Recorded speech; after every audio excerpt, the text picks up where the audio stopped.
life pushes us to the edge, when the silence inside feels louder than any voice outside, that's when many begin to wonder if there's a way back to light. Welcome back, listeners, to the Mindful Living podcast with your host, Sana.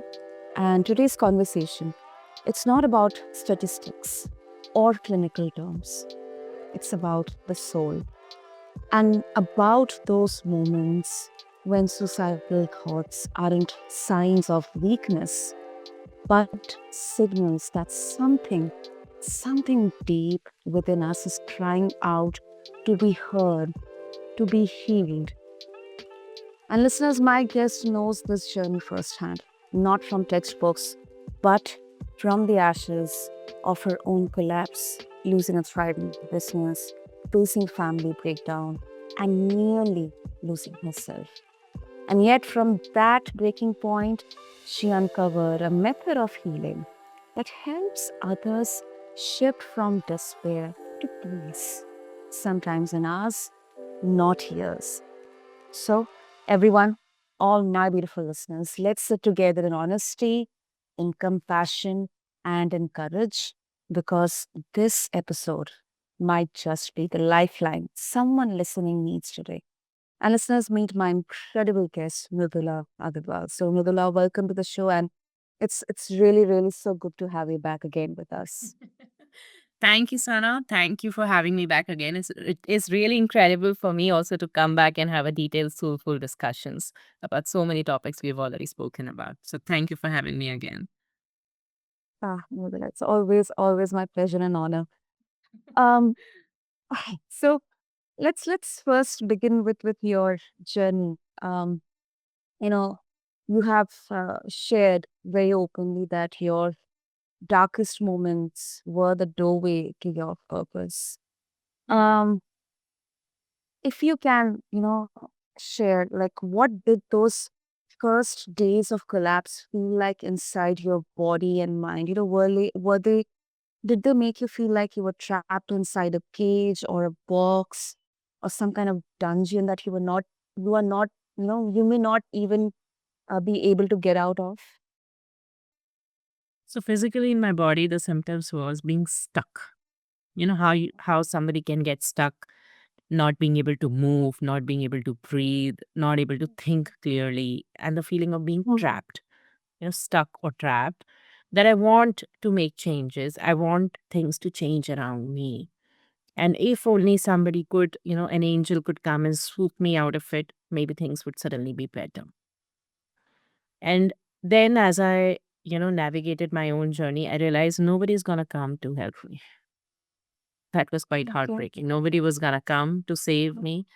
And at best, what I can do is I can utilize variety of modalities, services, methods that are coming to me and take them one minute by minute and get myself out of it. Now it sounds very fancy, but it's something like I am drowning and I know that nobody's gonna come to save me. And then I have to, in that moment, figure out how do I learn the swimming or invent a way of breathing underwater to keep myself afloat and eventually get myself out, Mm. which is a very difficult thing. Or it's like I'm bleeding and there is no doctor, there's a very deep cut. But in that moment, I have to figure out how to perform a surgery on myself all by myself. Yeah. So quite clearly, it's not a very great feeling because it's a feeling filled with a lot of loneliness. And that's the moment where you really wish that I can peacefully at least collapse. But the life doesn't even give you a luxury to collapse because you can't. If you will, then there will be further damage. And it's like a train wreck you are caught in. The time is of essence. If you're going to delay the help, the problem is going to get worsen for you and for people around you. So every minute you are, steeping in these negative thoughts, blame game, feeling sorry for yourself, getting angry over things, or, people who have spoiled or pushed you to this edge, uh, angry over people who were supposed to help you but they didn't. You can feel all of that, okay? Helplessness, restlessness, anger, revenge, betrayal, whatever. This is a whole cocktail of all negative and very heavy duty emotions. And moment you start feeling all of that, you will also start feeling that there is no hope. That's the worst thing.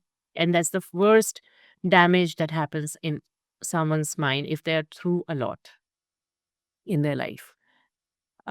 So when we look in the future, in that moment, we do not feel any hope. We feel there is no point in continuing like this.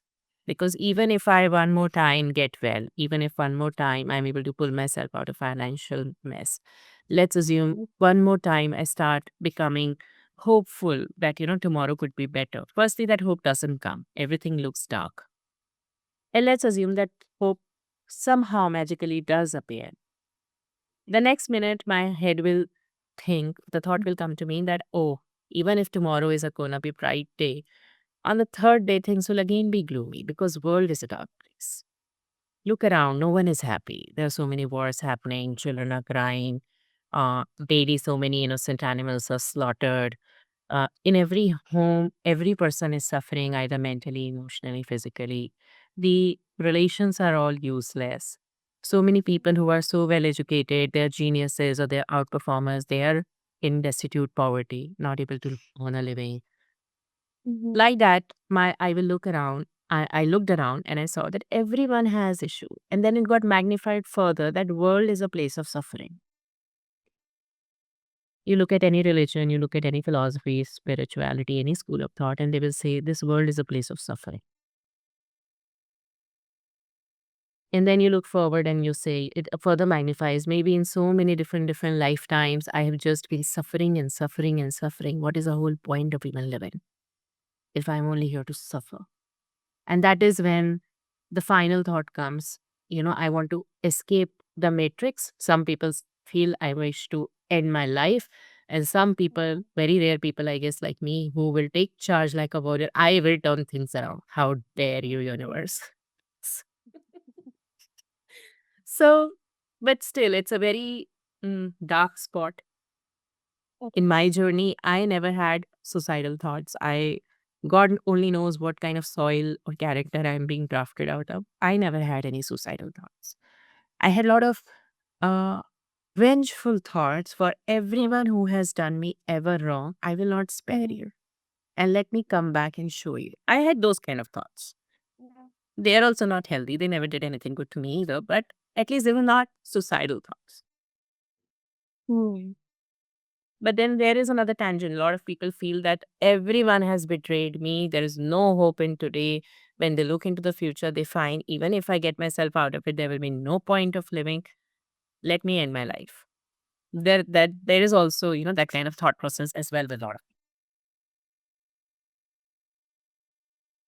And, did you share these thoughts, these feelings with someone else? Sometimes, especially we someone who is in deep pain, frustration, anger, feeling betrayed, they do not want to, kind of, people very popularly call it as, trauma dump. That Mm, I do not want to share my trauma with my loved ones because I do not want to disturb them or, mm, disturb their, way of living. They'll stop everything and they'll come to me. So I do not want that. So let me not share anything with them. Let me not disturb anyone. Let mm. me just process everything on my own. And uh, do you think that's a very dangerous place to be in? Actually, in my experience, Mm-hmm. um, trauma dump is not healthy, neither for someone who is sharing and nor for the person who is taking the dump. It's not useful. I mean, if I am crying and if I have thousands of things running in my head, and if I go and talk to my loved one who is very empathetic and very attached to me, Mm-hmm. the maximum is gonna what is gonna happen is, see, when you share trauma, people feel that, if I share, my problem is gonna reduce. I will feel light. Actually, this is not true. When you share the problem doubles.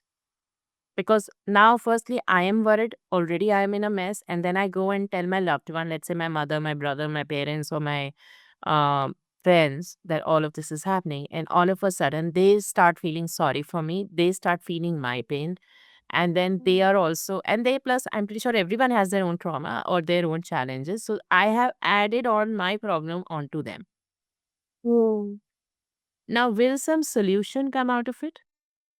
If there is someone in the whole lot who is very, mentally well trained, emotionally resilient because of their work profile, because of their life experiences, because of upbringing or the natural vibe that they have, then maybe yes, somebody can perhaps recognize that, okay, fine, all these thoughts that you are having, you need to see someone. I am not in position to help you, or I think this requires some higher level intervention.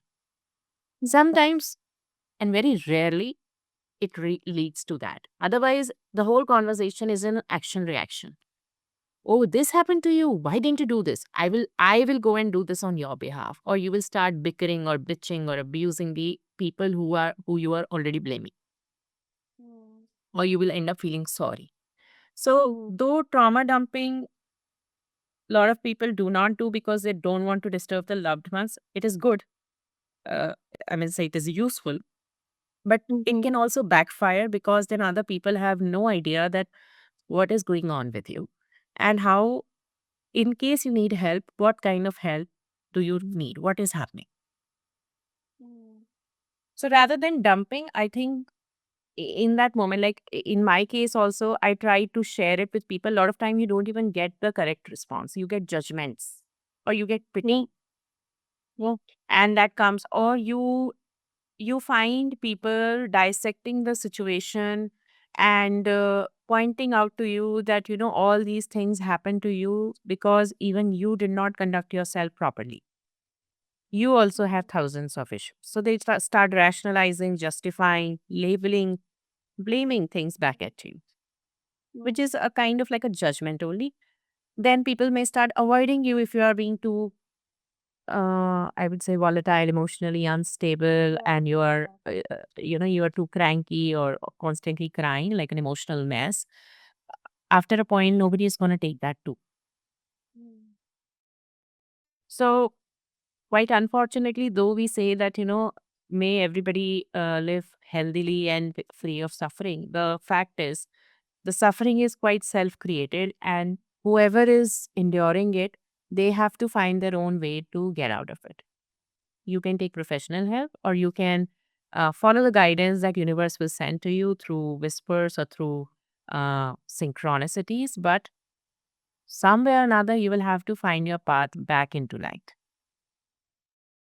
Nobody else can do that for you. Maybe they can hold vigilance for you, maybe they can hold a bit compassion for you, but it is your journey. You have to walk. Whether you share it with someone or not, that's a choice. Hmm. This, I think listeners, they might recognize themselves, in those moments of silence or shame or that sudden withdrawal.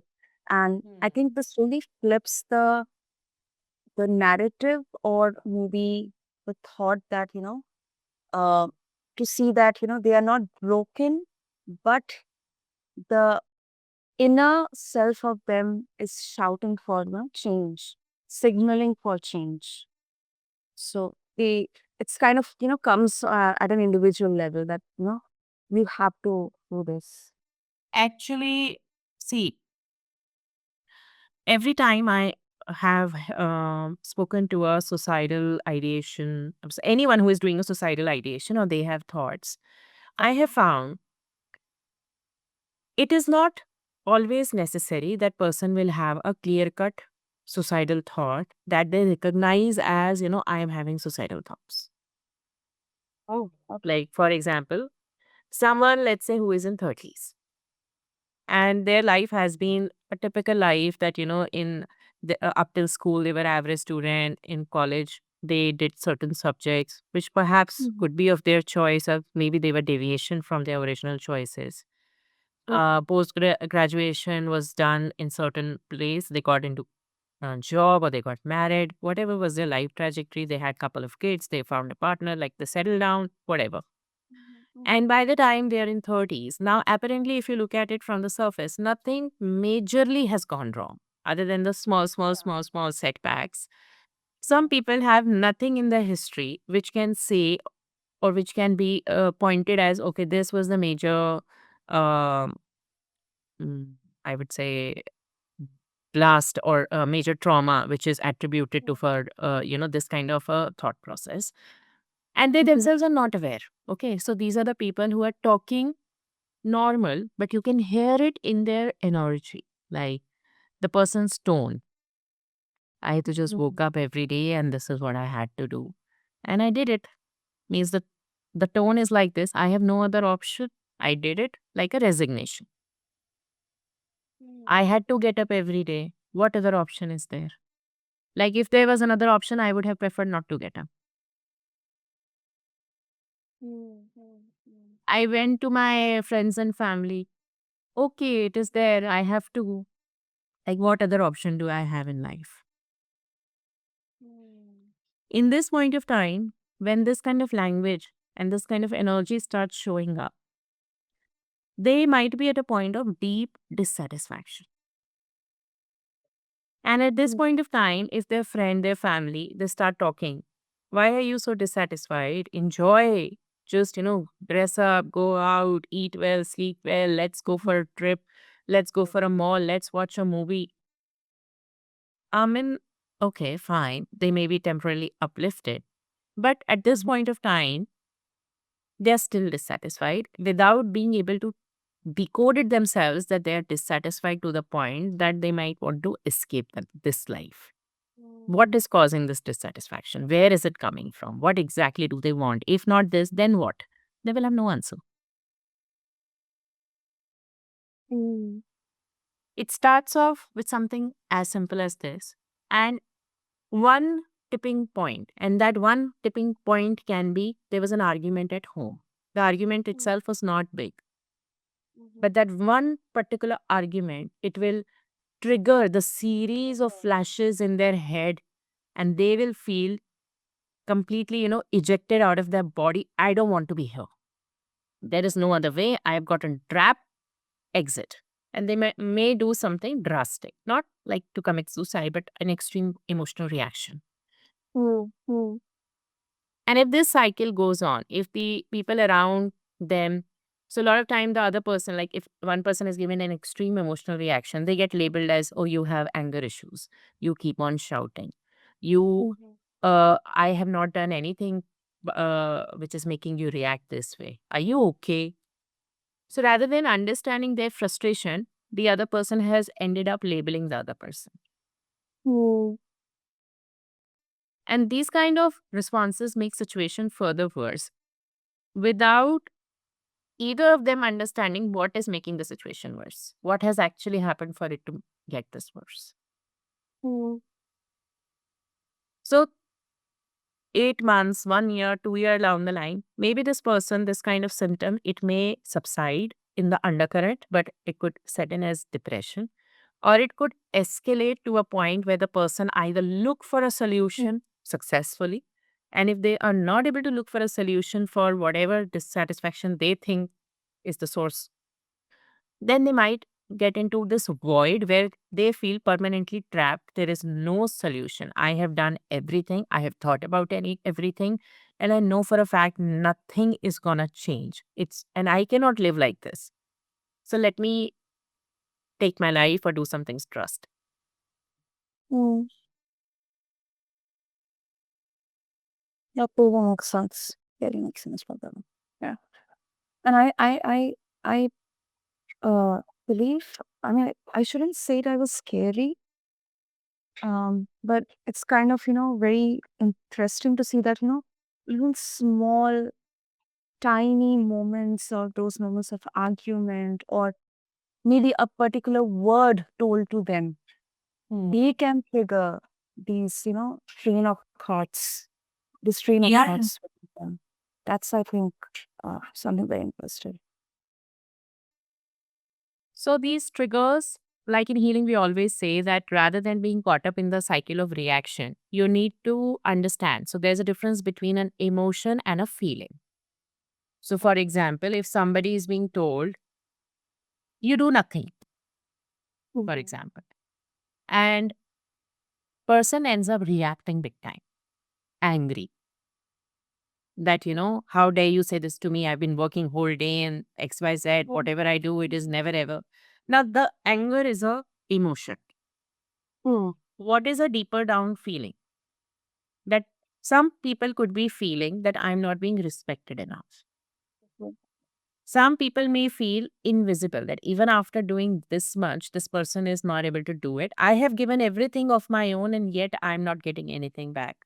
Or I am doing everything to the point of my exhaustion and yet it is not enough for this person. So that is that inner mechanics, what is happening in their emotional, in the mental level or at their deeper level, that is a feeling, which is coming out in the form of an emotion. So the trigger word, you do not do anything, is basically telling you, and that emotional response that you have is basically showing you a window of how much you want. For example, if someone is like, I have done everything for you, and yet you feel like this. That trigger is showing you that maybe you are overextending yourself to the point of exhaustion, all in the process, all in the want of gaining approval. And maybe you need to correct your boundaries. Or it could be telling you you are with the wrong person. No matter how much you do for this person, he or she will never understand. It could be telling you that you are doing a lot of things, but you are doing all the wrong things, the things which do not even matter. So they hold no value. But the trigger, because it keeps you trapped in the emotional cycle, the deeper meaning of it does not get coded, does not get decoded. And as a result, when this person who is triggered and has already given an emotional reaction, this person goes and talk to their friends or family or anyone, they are also just helping them to calm down and just process that emotional response. Very rarely it so happens that a senior person, an elder person, or a mature person in their vicinity will be able to decode that all of this is coming from XYZ deeper place. This has got nothing to do with what that person has said. This has got everything to do with how you have sacrificed your own life. And then you are hearing this sentence, which is making you go wild. So, the suicidal thoughts or the deeper mechanics, if you will investigate, it is not just one episode. Usually, it is never just one episode. Sometimes it can be one shattering, bombastic episode as well, that something has happened.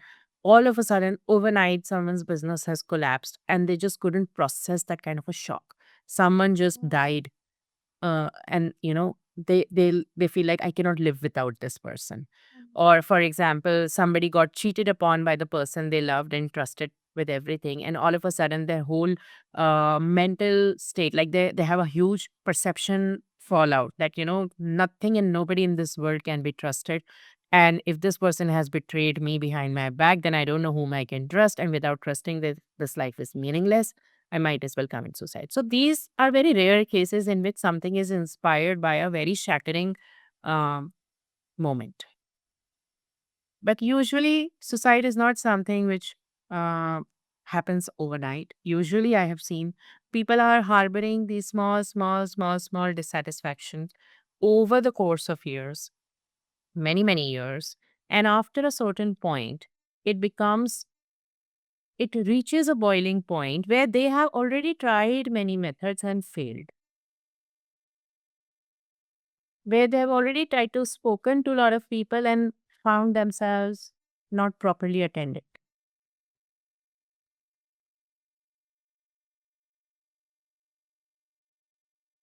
And So much.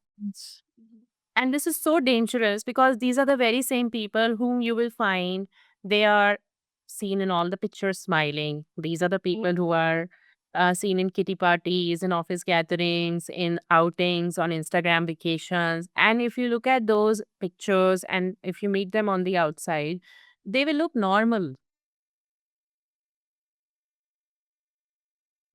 And they have not, and if they have harboring societal thoughts, that will come in moments, that will come in phases, that will be not be very long drawn. So maybe 2 days, 3 days, couple of hours or couple of minutes would be the frequency of these suicidal thoughts.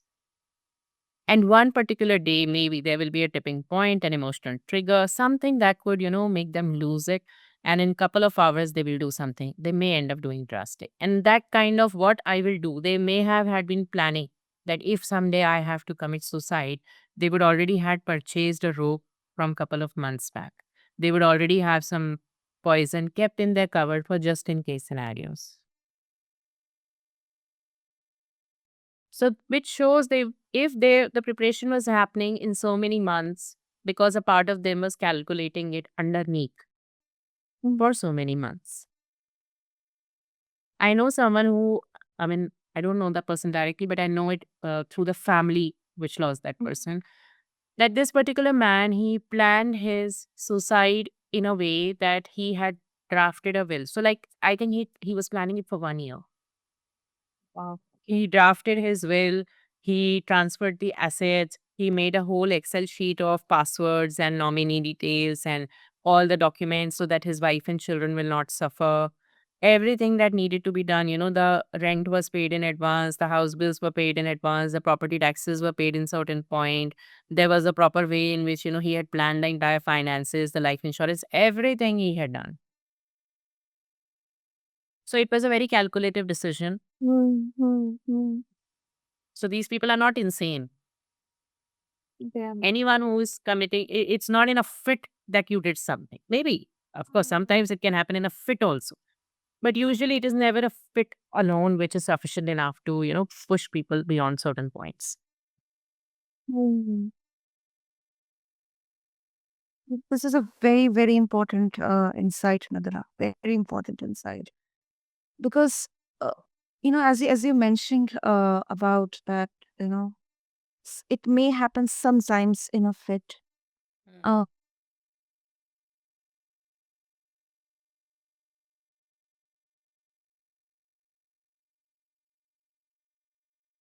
this person was mentally ill. That's why they committed it. They committed suicide.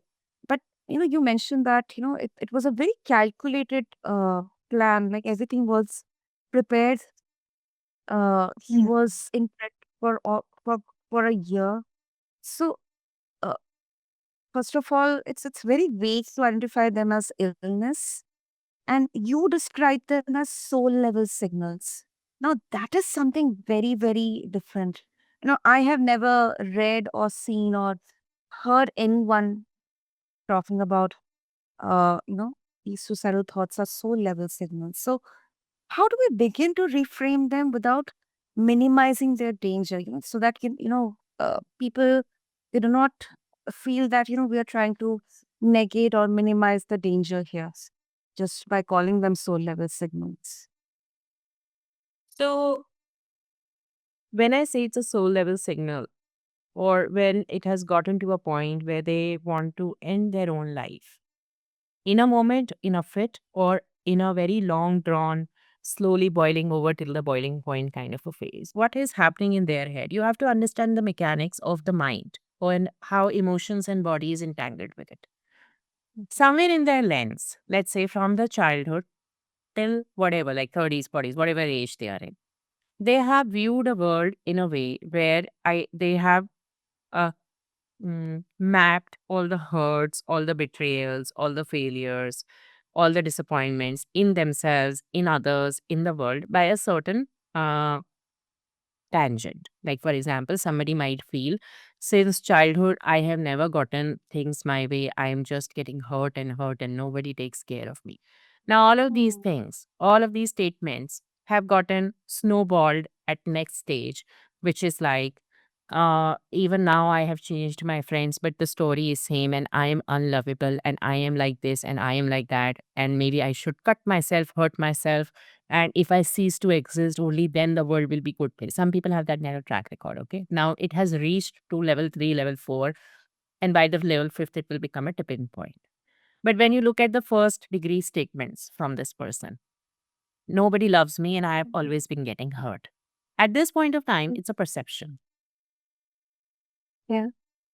And those experiences, so people are watching movies in their head, okay? Like when I look at my childhood, in my head, I'm actually viewing an image of, let's say, my maternal grandma's home.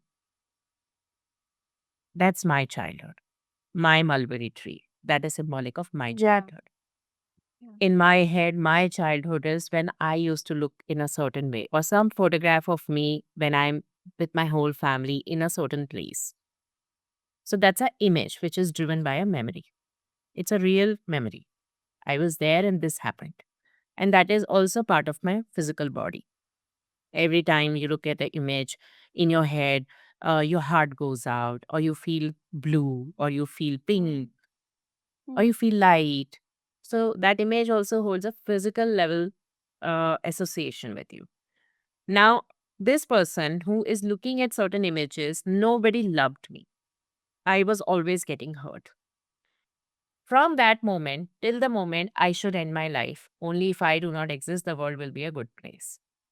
There are thousands of perceptions which are built over each other, all magnified out of proportion, distorted where they are no longer reality. But because they're sequenced and sequestered and interlinked in a way, they cannot be argued out of it. And the whole body is physically entangled with it. With every memory, they are having a negative emotion, and it has snowballed to a point where the body has simply become numb and they really want to end their life. Like the whole body will say, let's jump off the cliff, let's jump off the building.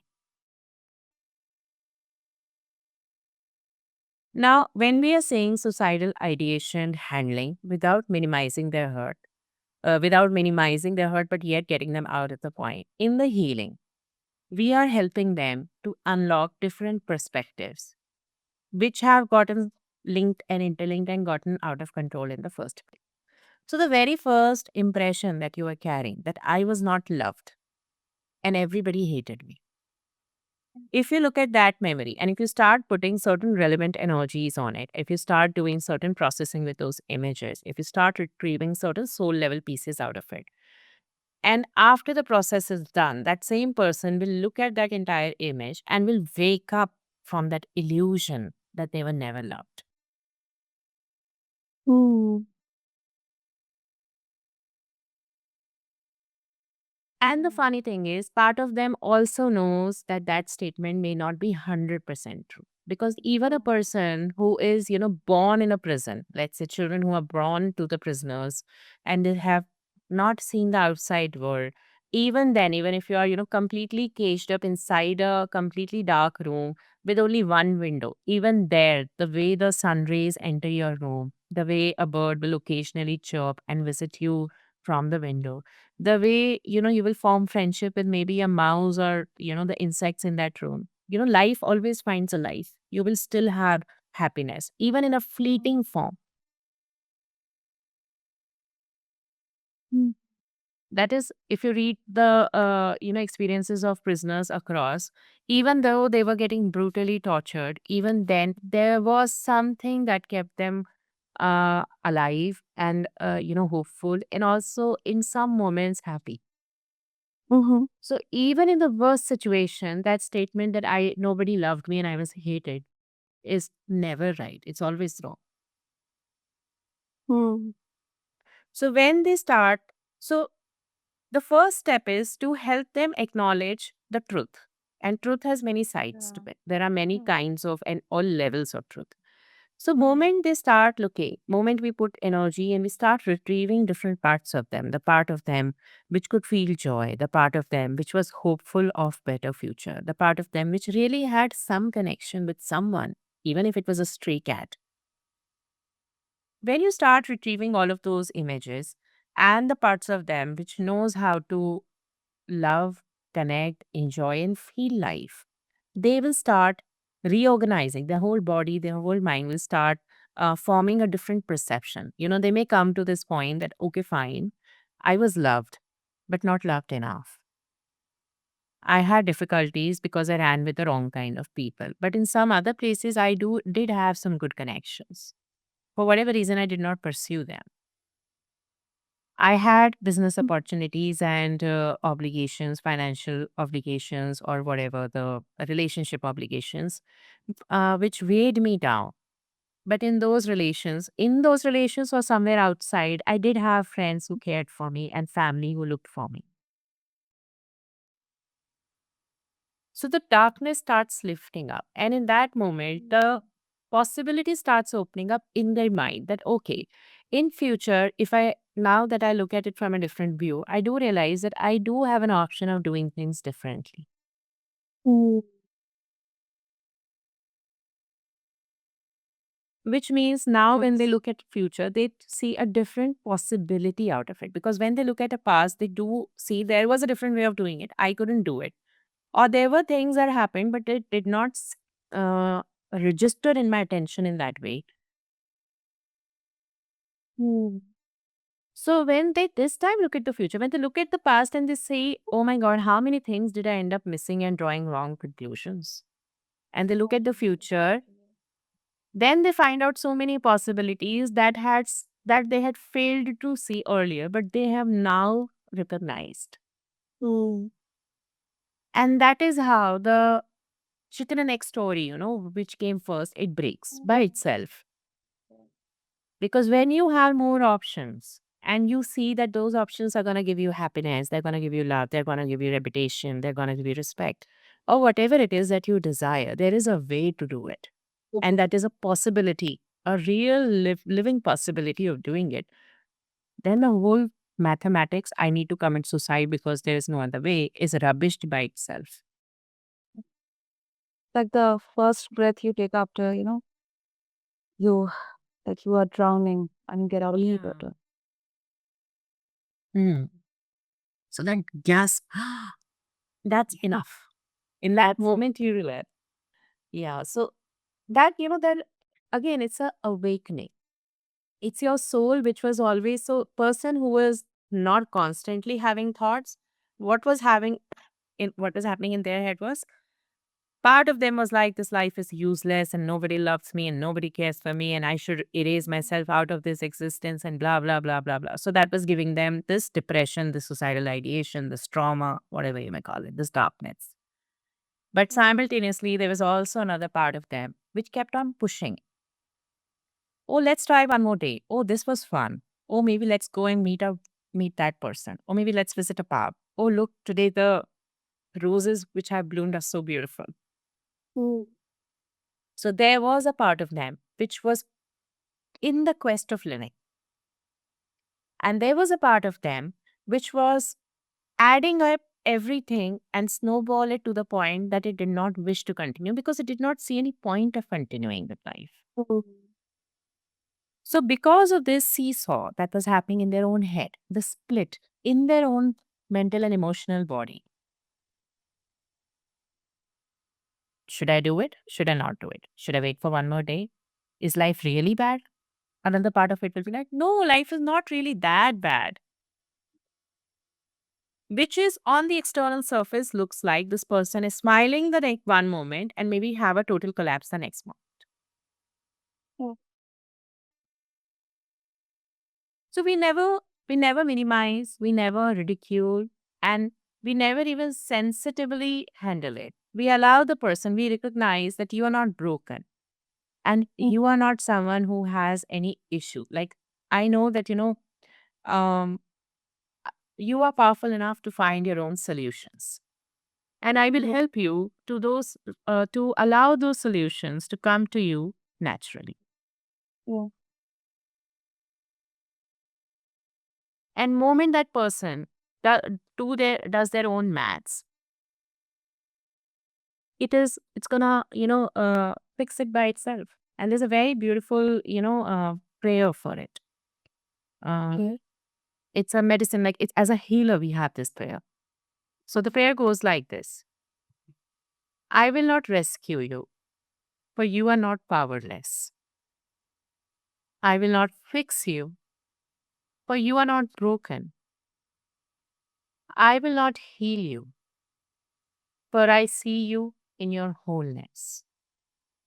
I will walk with you through the darkness as you remember your light.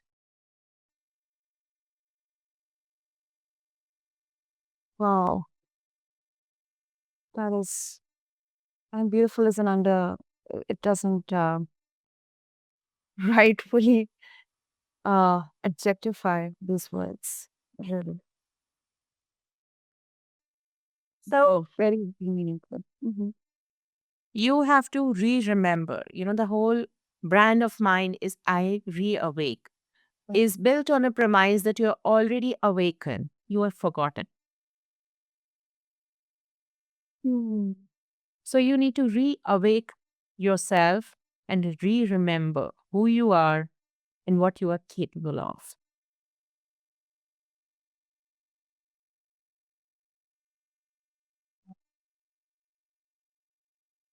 That's really very profound, Nirmala. Um, and I would like to bring another aspect here. And you gave the example of a person in their 30s, like the average, the Mm. traditional, the conventional, studies, then degree, then job, marriage, everything, house, and everything. Yet, um, deep down, something is still like they're still having those feelings of self judgment, or they're frustrated. Now, often we hear about generational trauma or karmic weight, inherited pain, and you have actually spoken about societal urges, sometimes being rooted in karmic imprints or inherited trauma. Nidra, personally, I don't know whether I'm right or wrong, but kind of feels very out of the world that while growing up, I never realized. But when now I'm understanding how the world works, how people are actually, how it is not always happy go lucky or it's not always fluff, I have realized that, I carry a lot of generation trauma. Sometimes I feel that I am here to break that cycle, that, that typical um, generational um, traditions, and kind of being a black sheep in there, because I'm something different. I'm doing things differently than what my ancestors have done. I completely think with a different thought process. Sometimes to that extent that I have arguments, or of course healthy constructive discussions with my family, especially with my father. But this is how I think. And then at the same time, I'll have a bit of a feeling of happiness and energy, but at the same time I'll feel that weight on my shoulders to break that ancestral trauma, because I'll feel that I don't want my next generations to suffer, or take the weight. I don't want to pass on that weight to my future generations, my upcoming generations. So uh, how can someone know if what they are carrying is truly theirs or something that has been passed down over them? Everyone is, all of us are carrying, we are just torch bearers and we are just being lit up from the previous plane and we will do the same to the next generation. Now, Hmm. we are sum total of our blood, our own many lifetimes, our own ancestral lines, our own experiences, the character that we are born with. It's a sum total of a lot of things. The true power anybody has is to take control and take charge of removing what is not working and building what you need to be at any given moment by your own will. Which means I'm not going to be dependent on the waves of the ocean or the cycles of the moon or some fate of the lightning struck being stuck on my head to one day wake up to feeling like a glorious hero and do something amazing. No, I take charge and I start from the place I am already amazing. And let's do something which makes me feel complete, which makes me do things that I want, where I feel connected with myself and with the universal rhythm. And from that place of faith, not even faith, I would say unity, that, you move and the world moves by itself. You become the world. You become complete. That is the integration. That is the sadhana. That is mastering of oneself, which is methodic, which is a people say it's a journey. It's a journey, but it is not a journey of ideally many, many lifetimes. If you choose the right practices, if you choose the right techniques in a right sequence, uh, you can do it. I mean, as fast as like in 20 years, you can uh, clear up generation like lifetimes of karmas, generations and generations of your future as well as of your past generations in 20 years, step by step, systematically. Because no matter where you are born and what you do, whether you are the born with a silver spoon or whether you're born as a black sheep, you are still part of that lineage, which means your whole codes are riddled and mixed up with a lot of emotional trauma, genetic trauma, generational trauma, the era you are born in, the gender you are of, the color you are of, your skin carries, the stories you've heard as a child, the experiences that have shaped you. That will always Yep. be there. Yes. Even today, if you clear up everything, your own children and the next generation will have their own karmas to burn. So do not feel the weight of someone else's karma on yourself. You can only clear up your own self and hope and pray that your children do learn from you and are born from the same lineage. But we have seen time and again that the most elite, most evolved and most illustrious beings on planet have the most challenging parenting journey. Yes. So I don't think it's fair for anyone to take it as a burden. I think it should be taken as a journey. Let's see what I can be best. Let's see what is it that I can unlock for myself. Mm, mm. Be curious, be excited, be on this voyage. Okay, what next today?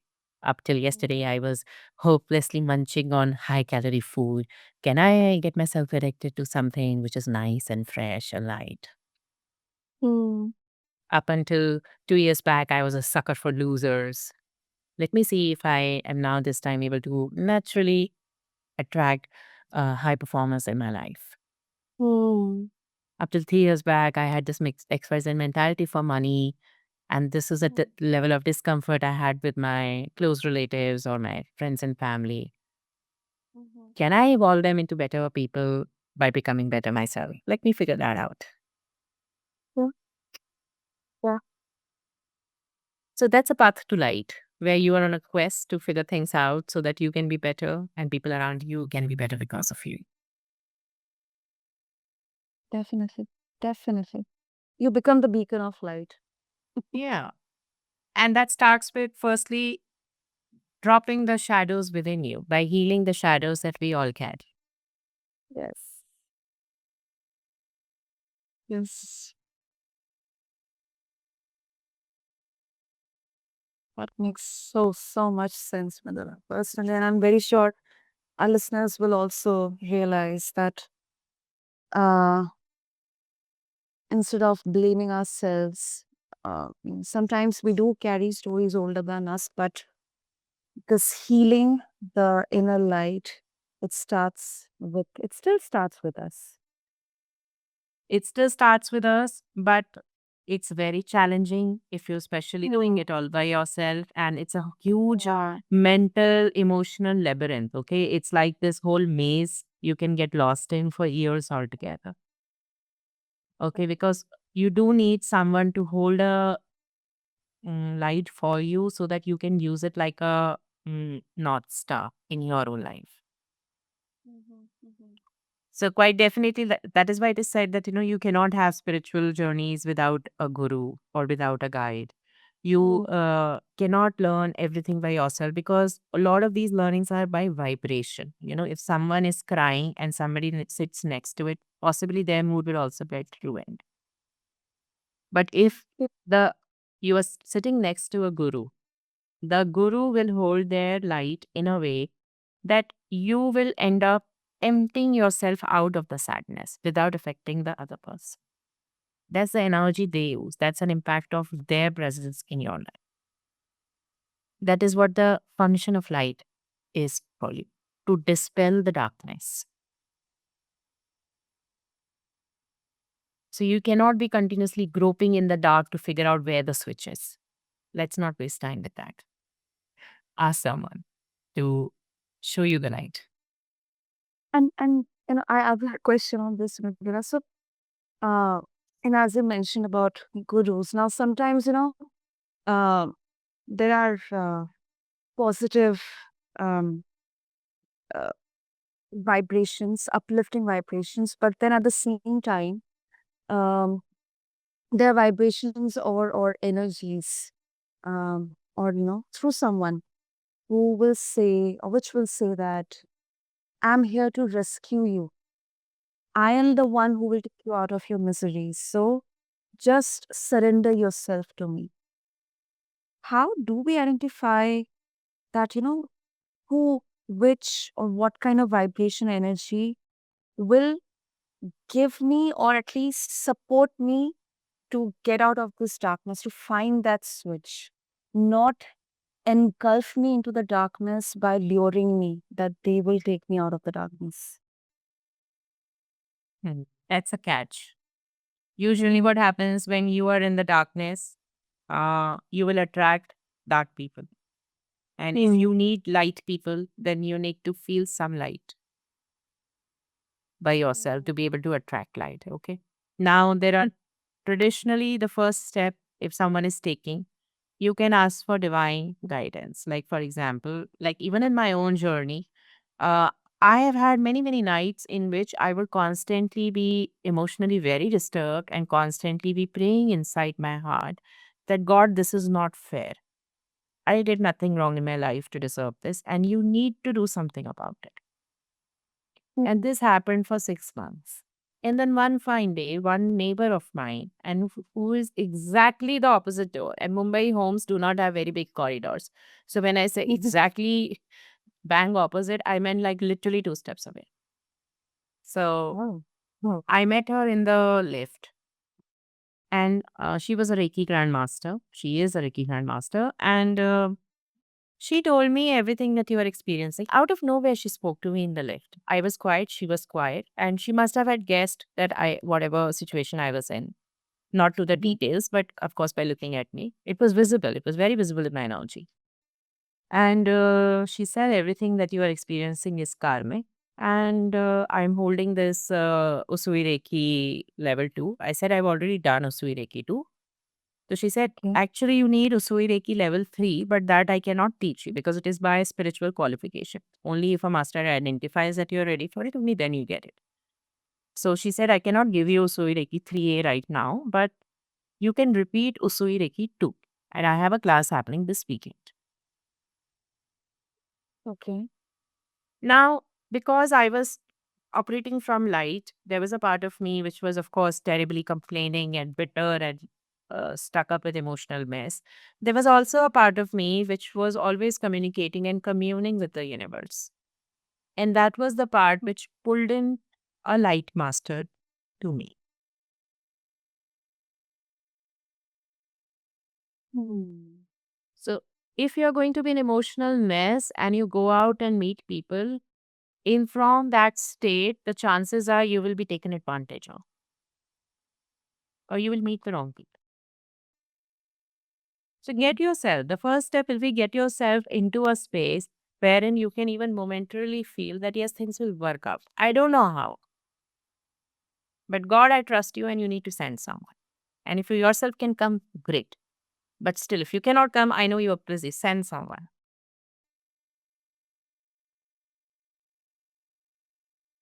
Yeah. So the energy from which you work, and Mhm.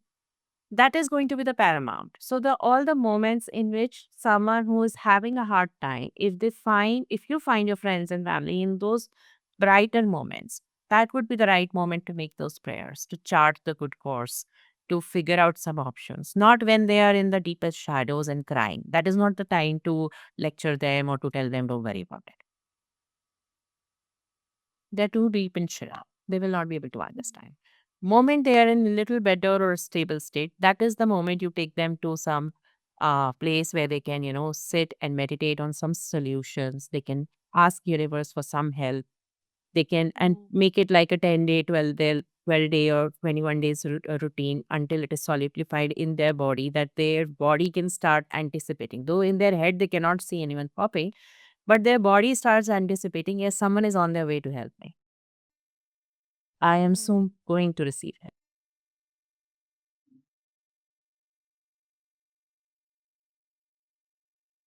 And then if someone does arrive, in that case also, go back to the same place where you originally made visit, like in your head or even to a physical mandir or some place where you sat down and meditated. And then check with the universe one more time. Hey, I'm getting this signal. Is this the person? Like for me, moment that auntie she spoke to me, I knew she was God sent. In that very moment, I knew. Hmm.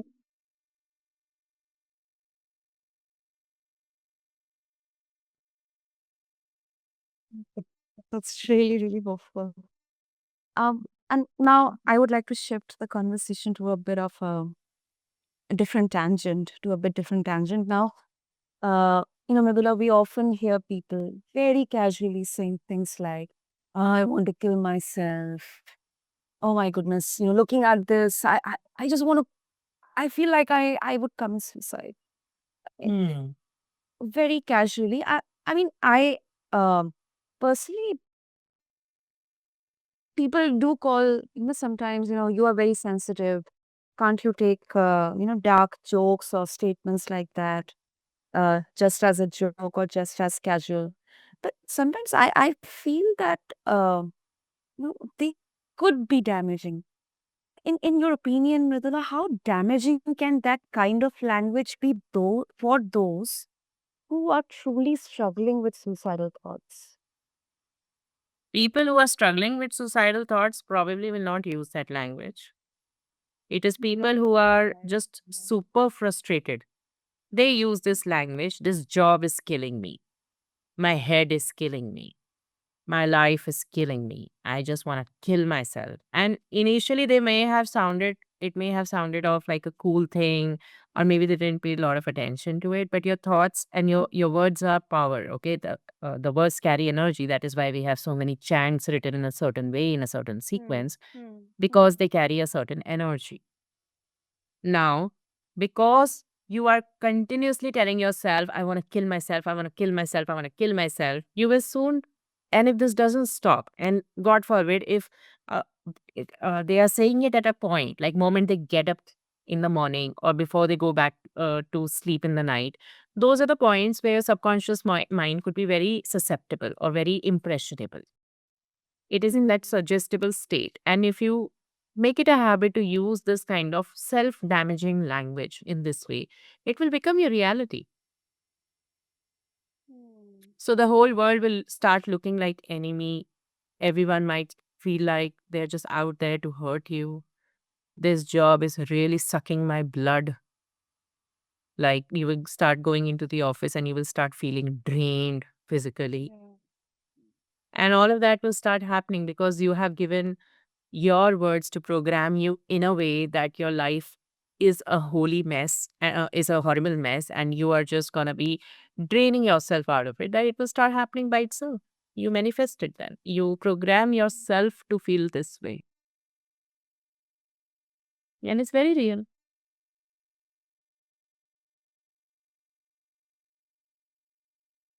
And the even more dangerous thing is, see, there is a concept called as generalization, or in my head, I would call it as the magnification. In Hindi, also, we have this verb, this, idiom, which says that, in our head, a small sesame seed worth of thing, a thought, has magnified to become a whole molehill. Til ka taad ho gaya hai. Right. Now, what has happened? If one person one day felt hurt by their friend emotionally, that person never supported me, like something happened, they felt hurt or betrayed. And that person comes back home and they say, I just want to kill myself. What is the even use of living if I have friends like this? So this is a teenage frustration which has happened maybe at some age. But that thought process has stayed with them. If nobody is going to support me, it's better to kill myself off. Hmm. Now, their mind, if they use it too often, this language, their mind will start looking for evidences. Every Hmm. time I'm not supported, that person will start having, it's like they will have anchored this feeling to this thought. Every time they feel unsupported, they will feel like to kill themselves. Hmm. And then the reverse will happen. Everywhere they will find evidences of not being supported. The taxi wala did not stop for me for a second. The universe is conspiring against me. Hmm. The red light, it just, it skipped 1 second. I know there was a glitch. Nobody saw it.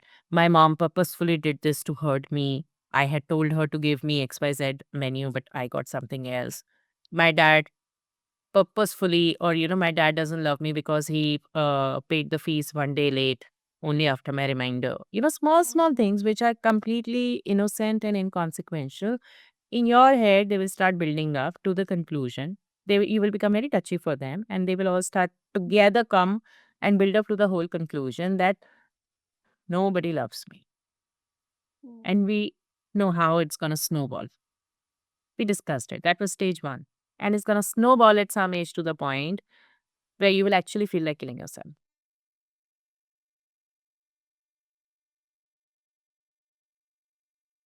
So be careful. Be very, very careful of the words that you're using.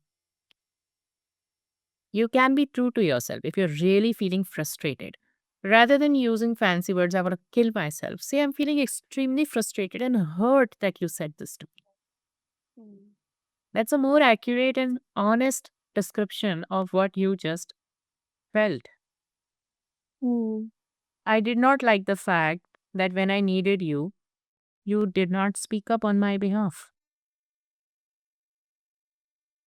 So rather than being caught up in the emotion, have a discussion on how you felt at a deeper level. Have a feeling level thought process, not emotion level thought process. Hmm.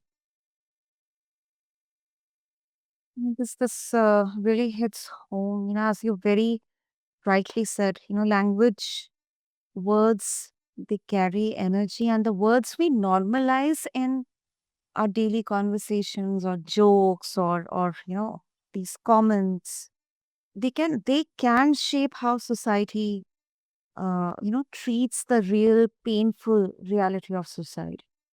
Hmm. True.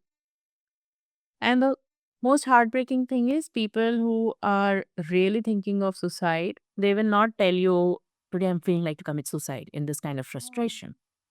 They may actually go and tell someone in the state of fear because part of them knows that this thought process is scary. They themselves are getting scared by their own thoughts. And they will go and tell someone in that sense of scared, in that sense of fear. Oh, I don't know what's happening, but these days, please keep a watch on me. I'm getting these kind of thoughts. Or if something happens to me, then you do this, like you take care of my property, you take care of my assets, you take care of this. Or like they'll be talking like this.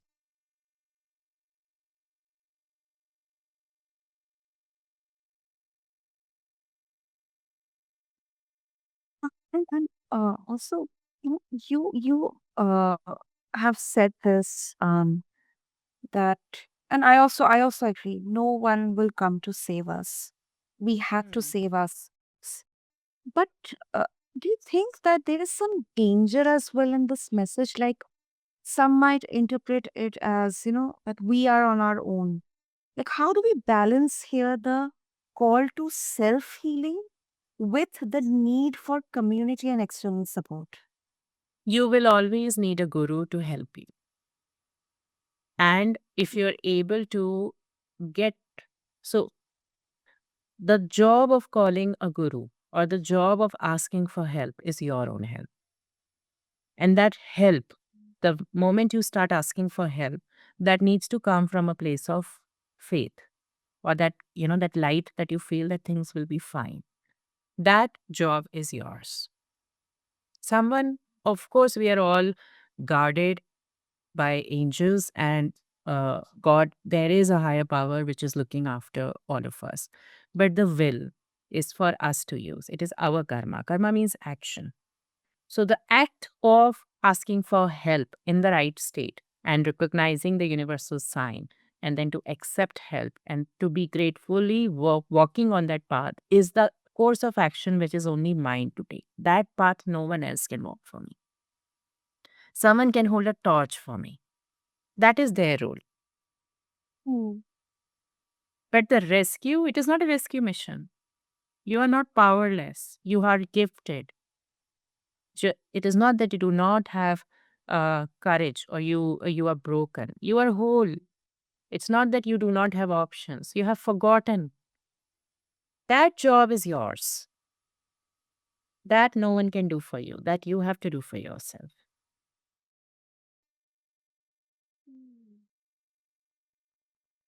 So you do your part and do it right. And someone or something will come up to guide you forward.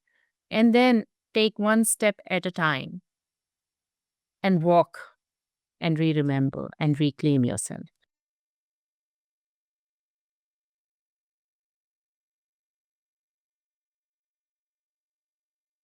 Very empowering. Very empowering, Akula. It's a very powerful refrain because it's not about doing it alone. Um, it's about, the reclamation of the part that knows how to rise while still, leaning on the hands that, they want to genuinely help you. So it's really empowering. And to recognize that it is, you can do it. Even when you are broken, people feel a lot of time, even I have felt that, I am so broken, I can never be back again to wholeness. And then you look at the clouds for 10 minutes, and the clouds will teach you how they keep breaking into different shapes and forms and how they keep on getting back together, forming another cloud of different shape and size. You look at the ocean, and the drops of ocean will teach you that no matter how many times the water is going to splatter, it will always fall back into the wholeness of the ocean one more time. Wo- Yes. So we forget that aspect of ourselves, that you are not just broken, you're still whole. Mm. Very, very invigorating. And before we wrap up, Nabila, I think this also aspect needs to be covered. It's a very, very Mm. again, it once again comes back to community support and responsibility. Now, uh, although suicidal thoughts they can feel isolating, but we are humans. We, as we have been called as a social well-beings, human social beings. So, Mm. um, for listeners who may be worried about someone right now, or if they are aligned in actively understanding that for someone who is going through this particular moment or this train of thoughts, they want to help, or they want to do something, what is the most compassionate first step they can take without making the person feel judged or labeled or pressured? So I think, like I said, when there are moments when this person is high on a, it's a roller coaster journey. There will be a moment when this person is normal or nearest to normal, Mm-hmm. or even maybe the person is in a good state. Good state means their mind is working and they're not in that emotional mess. At least for that one moment. In that one moment, make an agreement or have a discussion with that person to take the next step of help. They can ask for help from the universe or they can go to someone they know. That one step is very critical, the first step, because that tells the party. So when you say that, okay, let's do XYZ thing to get you out of the mess or to help you get better or to help you achieve the impossible dreams, that first step tells the person that I am here for you. you are not completely hopeless. There is someone who can help you, and it is just a matter of a couple of weeks or couple of months, and everything is gonna be fine. I understand you even though you do not say something. All of this is Mm, part and parcel of you, not the whole you. mm, In that one conversation, you can effectively communicate all of this to the other person without making the other person shrink back, feel uncomfortable with pity or attention or sympathy. It's like an action plan. You can share stories of people who have successfully made through the darkness because they mm, took some help. So, the idea introduction that you need some help and it is the professional, because quite definitely you will need a guru or someone who can help you out with it, who can hold the torch for you until you figure out the switch. right. So, that kind of reframing of their mental space. And then to second step of that could be to recognize or to identify and figure out. So then you are in a moving phase that okay, you will actively visit couple of people or you will try out different modalities, and by then uh, the person who is experiencing such thoughts would have shifted the mental gear rather than succumbing to the trauma. That person, or accepting this is my condition, that person would have shifted the gear to, okay, let me try to solve it. I have done everything by myself. Let me take someone, third person's opinion or professional help. Okay, fine. Let's see. Maybe I'll recover.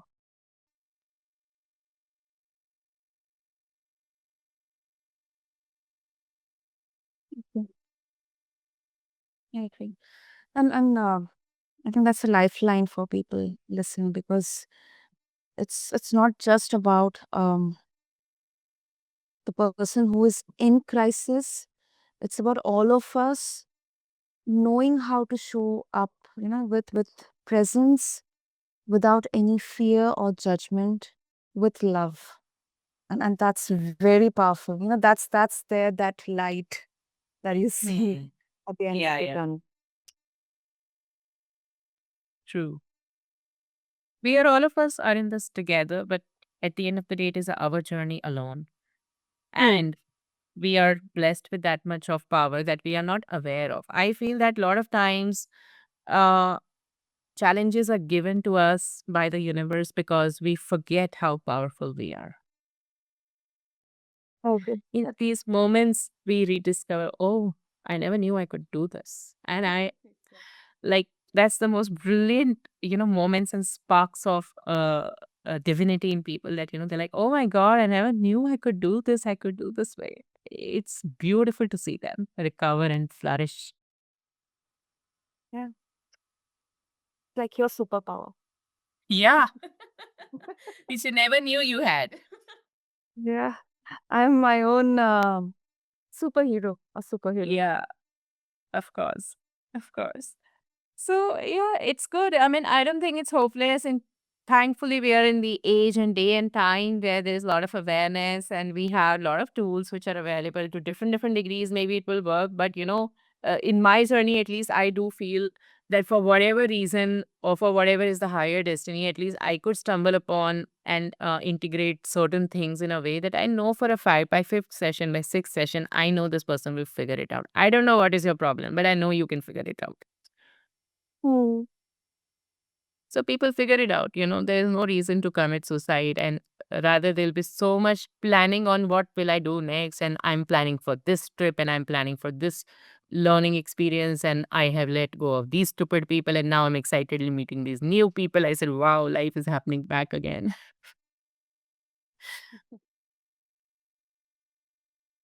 Oh, um, I think it started with some heavy thoughts, heavy conversation and reflections, but definitely uh, ended on a very, very positive, uplifting note in here, Mridula. So, of course, it's a ritual in every one of my show. I have to ask if our listeners, they will, or they would like to connect with you. I know that for the fact that you provide discovery sessions and discussions, We inviting also have a group healing call. There are a lot of times when people may not be even fully aware, or they may not be even ready for a full exploration and transformation process, but they may want some experience, like little bit, like 1 foot in the door kind of a situation. Mm. Then also we have a very nominally priced group healing sessions which happen every Saturday night, and you can just take those healings and just sleep nicely. So that will start uplifting you, and that will start dispelling your darkness slowly and gradually. So they're very, very powerful. We have had incredible experiences there as well. So, yeah, I mean, anyone who wants to walk on that path and wants to take the first step of reclaiming themselves, of course, there are many options available. Super. And if they would like to connect with you, what will be the easiest way? So we have discovery calls, we have paid consultations calls, or like the Saturday healing calls, the Zoom healing sessions. There are three options where you can, get in touch with me, and maybe then we can explore further. Super. I'll make sure to add all the links, details for all of your listeners. And if I can just summarize, I'll try my best. I think I have personally realized, and I wish all of you to know this, that we are not broken and we are not alone. And suicidal thoughts, they may feel like an ending, but they can also be the soul signals uh, to the beginning of a deeper truth, a call to shift, to heal, and a call for homecoming, for returning to ourselves. So thank you so much. Thank you so much, Mridula, for giving your time, your energy, uh, and in helping us realize that collapse doesn't have to be the final word here. Thank you so much, Sana, for having such a deeper discussion. I really do hope that nobody has to go through these thoughts. Nobody should be stuck in such a dark abyss. But if you do, please know that there's always a way out. And thank you so much for having such a discussion that was, all well rounded and encompassing for anyone who could be stuck there. Thank you. Thank you, Mridula. Thank you. So listeners, if you're listening, if you are carrying or someone you know is carrying heavy thoughts, please reach out to someone you trust, to a professional, or even just to a friend, a genuine friend, because your voice matters, your life matters, you matter. And as we have heard today, even in the darkest night, the path to light is possible. Thank you for being here, for holding space with us. Until next time, stay gentle with yourself. And remember, even the breaking point can be a doorway to rebirth. Thank you.